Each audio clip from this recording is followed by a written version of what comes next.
everybody. Welcome to another episode of the Successful Women's TV show. My name is Galit Ventura Rosen, and I am co-founder of Everyday Woman TV and a professional speaker. One of my favorite things to do is spotlight women from all over the world that are making a difference. I am excited today to have Nicole join us. Welcome, Nicole. Hi, thank you for having me. I'm really excited to be here. I met Nicole while I was speaking in Saskatchewan, which actually was Battleford, Canada, a few months ago, and I heard her speak, and I was so inspired by her story that I wanted to have her on the show so she could share her journey with all of you. I'm going to share a little bit about her bio, and then we're going to jump right into the topic, which I love, called Making It in a Man's World. So Nicole is the owner and founder of All Out Graphics and Design in Battleford, Saskatchewan. Her background is in trades and business. She got her journeyman, yep, you heard me, journeyman, Red Seal certificate for welding when she was only 20 years old. Now you see why I loved her story. She started her first company when she was 16, window tinting, Little Miss Tinter. When she graduated, she decided she wanted to go into welding. While she was working away during the day, getting her hours for the trade, she was busy window tinting after work and on weekends to buy properties and to start up her successful future business, which is All Out Graphics and Design. Her mission is to help as many women as she can by creating quality jobs for women and to help them become their highest versions of themselves at home and the office in a man's world. I'm going to throw that in, Nicole, even though it wasn't written down. No, it wasn't. Yeah, I love it. Yeah. So we're going to have a lot of fun. I would love to start a little bit with the experience that you had and what you learned from going into a field, a trade from the beginning, window tinting and welding, that really was dominated and still is in many ways by men.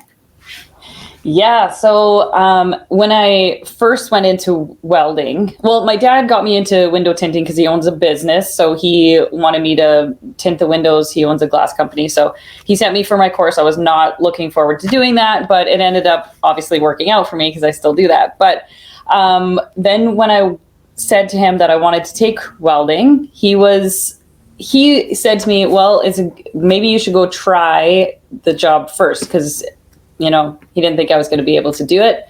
Little did I know he actually had a bet behind my back that I wouldn't make it with his buddy. But needless to say, my first day on the job, I went in and it was with my dad's friend. Actually, he kind of hooked me up with this job because he knew he didn't think I was going to make it. So I get there the first day and he says to me, it's not a beauty parlor. And I was like, yeah, I know. That's why I want to do it. That's exactly why I want to do it. So my first day was, already tense. I could feel the tension with the guys and me because they've never had a woman there before. And I was young. When I first started there, I was 18 or 17. That would have been 18, just turned 18. So it was a lot to handle at first. And third day on the job, I cut my finger right to the bone. And I didn't want to tell them because I didn't want to look like a woman, a girl, being whatever they call us. So I bandaged my finger up with some electrical tape and I worked the rest of the day. And then I went to the hospital that night and got stitches. I just kind of kept going. It was a tough few years until I got my journeyman's. So what would you say, like today, looking back at the journey that you took, which was not an easy one that you chose, and all the lessons that you learned, what would you say today you look back, and if you had to just put it into maybe like phrases or a few words for each lesson, what are the biggest lessons that you've carried over into your business today from what you learned going into this field, basically being set up to fail, right? You were set up to fail. Yeah. I heard your story. You were set up to fail. Yeah. What would you say you've learned the most from that? Just being true to myself and knowing, like, there's so many, but I feel like the one that I take even to today is like, just own own it and make sure that you are following what you want to do. So like I still have guys come in my shop and try to tell me what to do and try to take over my conversation or tell me that I'm like, I don't know what I'm doing. So we ended up losing power, and you're going to notice that Nicole is in a different place. She lost power in her building. It happens sometimes. And what do we do when things go wrong? We pivot. So Nicole is actually outside her beautiful building right now in Canada. I hope it's warm. Is it a little warmer today, Nicole? It's a little warmer, yeah. It's still a little chilly, but we still got some snow behind me, but we're warm enough. Beautiful, beautiful. So we're just going to jump right back in. One of the things I started asking Nicole before we lost power was, what are the lessons that she learned from working in a male-dominated industry from such a young age, which was like 15, 16 years old. So please keep going. Yeah, so I guess the biggest thing I learned was like making sure that you're true to yourself, and like whatever you want to do, just do it. Don't worry about what other guys are saying or what other people are saying. Just know that you can do it. It doesn't matter if you're always going to have naysayers. I think that's going to be with like anybody, your mom, anyone, and just do what you want to do, and it'll work out. Like I'm not a welder anymore, but that was something that I wanted to do I don't know if I wanted to do it to prove to myself that I could do it. Maybe, I don't know, but I knew. And that's okay. And I did it. And now I have this business that's, a big building. I got 6,000 square feet, and we're trying to grow. You own, Nicole, I want to make that clear, that you own. That's a big deal for an entrepreneur. Yes. I own the building, the land. We have like and the business. And the business, and we're growing, and we're moving into different like cities and stuff. So it's like super exciting and amazing, and yeah, it's a lot. But I still, like, to this day, I still get a lot of men that come into our shop and try to tell me how to do their job, how to do the job, and that they think they know more than on vehicles than I do. I'm like, I do this for a living, so just. And I will share with you my experience, Nicole, being also from male-dominated industries, commercial real estate and construction, is that those people will never go away. No. They'll always be there to test us, okay? Yeah. Honestly, there's even women like that. I'm in a world now online with professional women and entrepreneurs, and I just went to an event the other day where there was a woman that was just being very disrespectful and rude to you. So it comes from both ways. Today we're talking about making it in a man's world, so that's why we're specifically speaking about male-dominated industries and finding your way. But there's always going to be the naysayers. There's always going to be the people that want to watch you fail. Somehow it makes them feel better. I don't get that. But then there's women like you and I that meet in a little town in Canada, and now I get to have you on my show. So that's what we focus on. What I want you to go into next for a few minutes is I'd love for you to talk a little bit about these things that have helped you make it in a man's world. So let's talk about that for a minute. Yeah, so what's helped me in a man's world is just, again, like just being true to myself, being strong.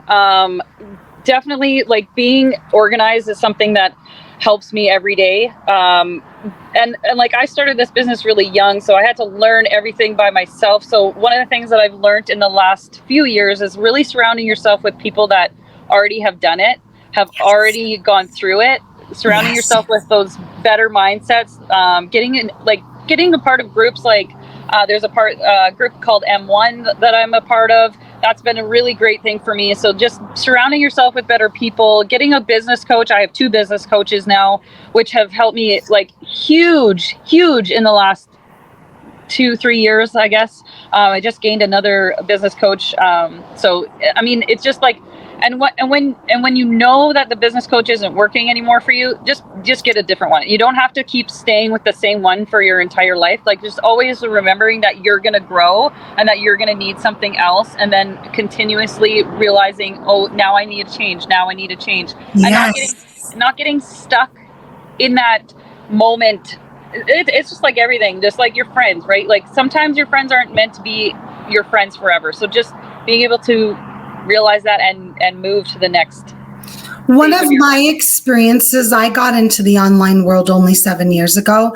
One of my experiences has been, I've gone through 4 business coaches, and one of my experiences has been, I kind of hit a wall where they were making a certain amount of money a month, but was ready to make more. Okay, next one. And then I picked one that was making closer to what I wanted to make. Okay, good. Hit that. Next one. So I found that it's okay to grow out of your coaches. I'm also a business coach and I love working with women. And I think that I myself want my clients at times to graduate for me. I call it graduating. So I love that you brought that up, that coaches are always good for people because they know things you don't see for yourself or you know for yourself. So that was wonderful. Some of the other stuff that you wanted to cover today was that age is just a number and you don't have to wait till you're a certain age to start. I know you wanted to talk a little bit about that. Yeah, so like, again, I started my first business when I was 16 and I knew absolutely nothing about business, like nothing. So basically I became a workaholic first and then turned it into an actual business. But the biggest thing that I've learned about that side of things is that no matter, I guess, like, no matter how old you are, like I'm now 33 and I have this business that's still growing and it's still changing and things. But like, if I wouldn't have started this back then, I wouldn't be where I am now. And I'm still not where I want to be, but that would just prolong it longer. Right. So I don't know if like, that's one thing that I want people to know is like, just do it, even if it's on the side. And I know people get kind of freaked out about that, and because then they're like, well, it's taking away from family and all these things. Yes, but then you can see if you actually like it first before you quit your job and then go into this full time. So like my welding job kept me alive until I could build this business, until I could actually quit my welding job and then become now full time here. And you will have people say, well, you can't be fully invested if you're in 2 different places. And that's true to a certain point, but when you're growing, it's really important to have the stability behind you. And I know stability sometimes can get freaky too, because you don't want to just solely rely on stability either. I want people to understand that it's good to have stability. So keep your day job until you know that it's the right time to quit and go fully into whatever you're doing. I don't know if that made any sense. Yes, it made complete sense, Nicole. Basically, what you're saying is stop waiting for the perfect time. Get started today. And so what I like to add to that is, because I work with a lot of women that have a full-time job and they're starting their business, but they want their business to be full-time eventually. But realistically, they have to make that income before they can leave, right? Hello, we have bills. And so I always say to them, if you can give 5 minutes a day, 30 minutes a day, an hour a day, 3 hours on the weekend, it's still 3 hours closer a week to having your own business if that's what you want to do.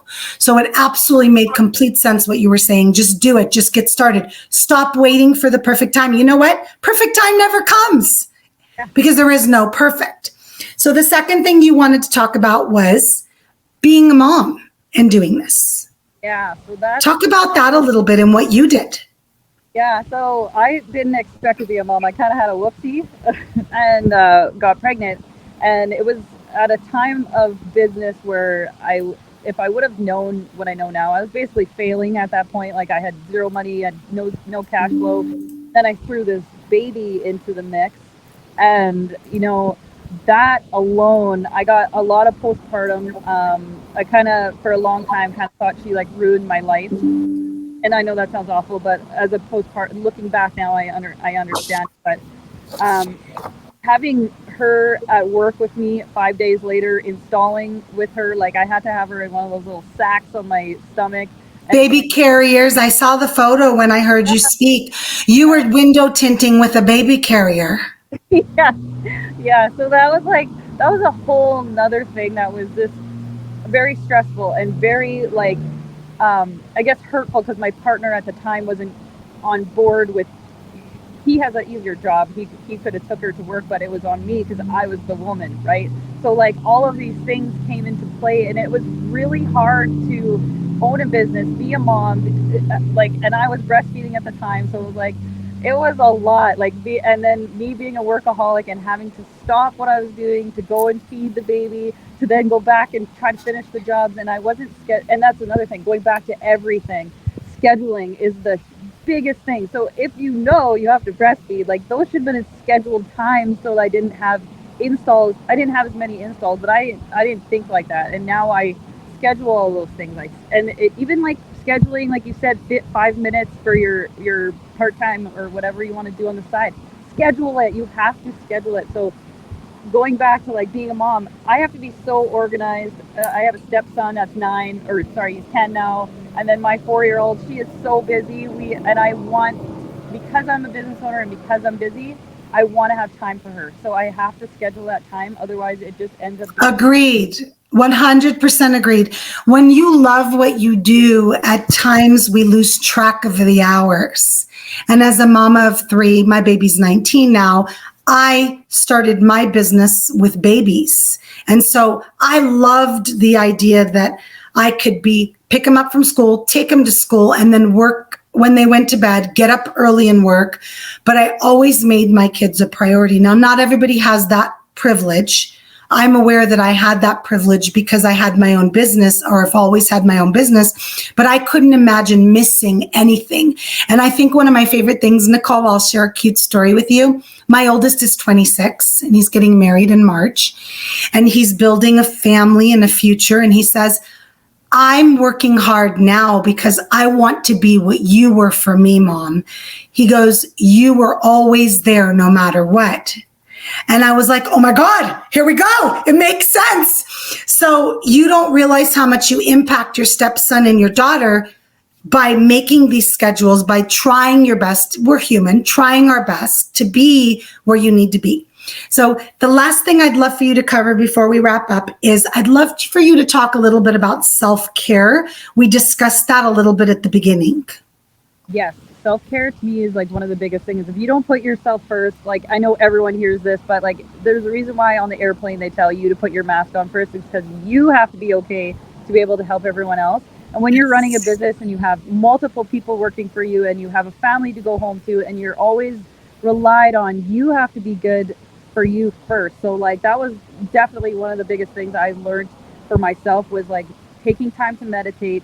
I know you don't have to sit there and like actually meditate, but like just take time, breathe, be like, just sit with you, know who you are.